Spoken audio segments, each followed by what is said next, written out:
Olá, meus queridos, paz seja convosco. Vamos ler 1 Crônicas, capítulo 20.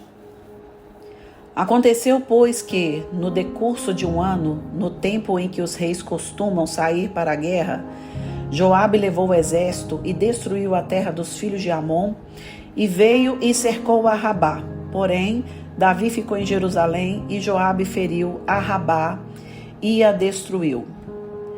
E Davi tirou da cabeça do rei a coroa deste e achou nela o peso de 1 talento de ouro, e havia nela pedras preciosas, e foi posta sobre a cabeça de Davi, e levou da cidade muito grande despojo.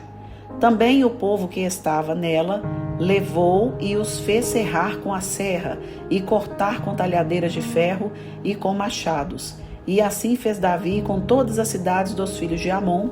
Então voltou Davi com todo o povo para Jerusalém. E depois disso aconteceu que, levantando-se guerra em Gézer com os filisteus, então Sibecai, o Husatita, feriu a Sipai dos filhos de Rafa, e os filisteus ficaram abatidos. E tornou a haver guerra com os filisteus, e Elanã, filho de Jair, feriu Alame, irmão de Golias, o geteu, cuja haste de lança era como o eixo de um tecelão. E tornou a haver guerra em Gate, e havia ali um homem de grande estatura, e tinha 24 dedos, 6 em cada mão, e 6 em cada pé, e também era da raça de Rafa. E injuriou a Israel, porém Jonatas, filho de Simeia, irmão de Davi, o feriu. Estes nasceram a Rafa em Gate, e caíram pela mão de Davi e pela mão dos seus servos. Fim do capítulo 20. Irmãos, o capítulo 20, ele inicia trazendo uma informação importante.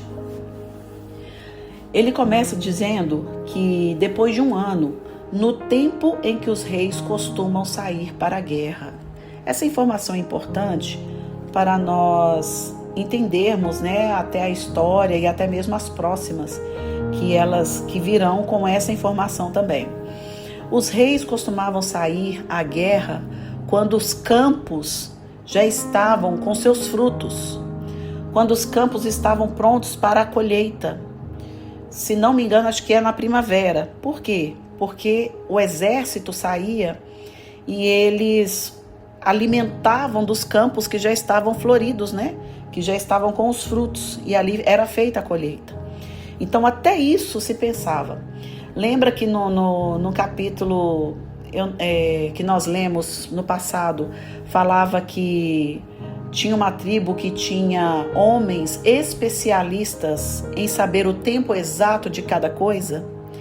Então estes homens, eles sabiam que o tempo correto para sair para a guerra era quando os campos estavam com os frutos já prontos para ser colhidos, porque evitava de ter que levar tanta comida, tanta provisão, e eles utilizavam daquele campo para suprir a fome.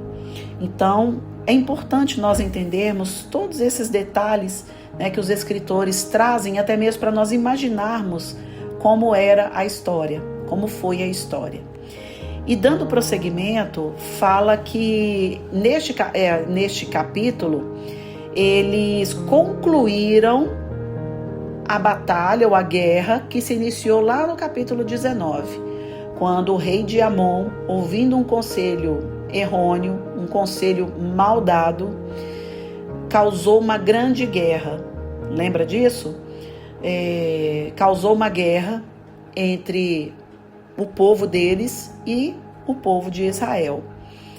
E aqui está a conclusão do que aconteceu. Davi, o exército de Davi invade as cidades de Amon e leva grande despojo, ou seja, tudo que era de valioso daquela cidade foi levado. Davi tira a coroa da cabeça do rei, e ele ainda faz com que o povo se tornasse servo, se tornasse escravo, que é o que está escrito aqui no versículo 3. Também o povo que estava nela levou e os fez serrar com serra, cortar com talhadeiras de ferro e com machados.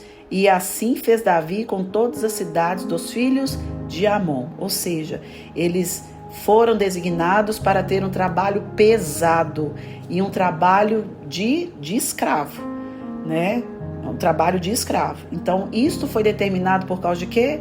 por causa de um conselho errado que foi dado para o rei lá no capítulo 19. Já do capítulo 4 em diante, trata da façanha dos servos de Davi que derrotaram gigantes. Gigantes como Davi derrotou Golias. E aqui o cronista ele descreve que os servos de Davi fizeram a mesma façanha que Davi fez no passado com Golias. Eles derrotaram gigantes. Alguns estudiosos falam que estes gigantes que são declarados tanto aqui quanto em 1 Samuel capítulo 21 eram irmãos de Golias. 1 Samuel capítulo 21 ele está mais detalhado, ele traz mais detalhes. Aqui em 1 Crônicas não tem tantos detalhes. Por exemplo, 1 Samuel 21 termina dizendo que estes 4 gigantes nasceram em Gate, que é a mesma cidade que nasceu quem? Golias. Aí entra aquela questão das 5 pedras que Davi pega no ribeiro, no riacho. Davi vai contra Golias, mas ele leva 5 pedras. E é aqui que está a nossa explicação. O fato de Golias ter levado 5 pedras não significa que ele teria 5 chances de derrotar Golias. Davi foi preparado para derrotar Golias na primeira pedrada. Só que ele sabia que Golias tinha mais 5 irmãos. E naquela época existia uma lei que na casa de guerreiros todos deveriam se apresentar para a guerra. Todos aqueles que eram guerreiros deveriam se apresentar para a guerra. Então naquele confronto que era de Davi e Golias, os 4 irmãos de Golias estavam lá. E aqui nós vemos que os 4 foram derrotados por servos de Davi, ou seja, a façanha que Deus concedeu a Davi contra Golias testemunhou, declarando que os seus servos, ou aqueles que o acompanhavam, aqueles que acreditavam em Davi, também tivessem a mesma certeza que eles também venceriam gigantes. Irmãos, isso é maravilhoso, porque quando nós olhamos esse testemunho, nós declaramos: se Deus nos deu poder contra espíritos malignos, se Deus nos deu autoridade, se Deus declara que o próprio Jesus diz que nós faremos obras maiores do que as que Ele fez, significa que nós vencemos gigantes sim. Nós temos condições e capacidade de vencer gigantes, de vencer batalhas, de fazermos coisas extraordinárias no Senhor, nesta terra.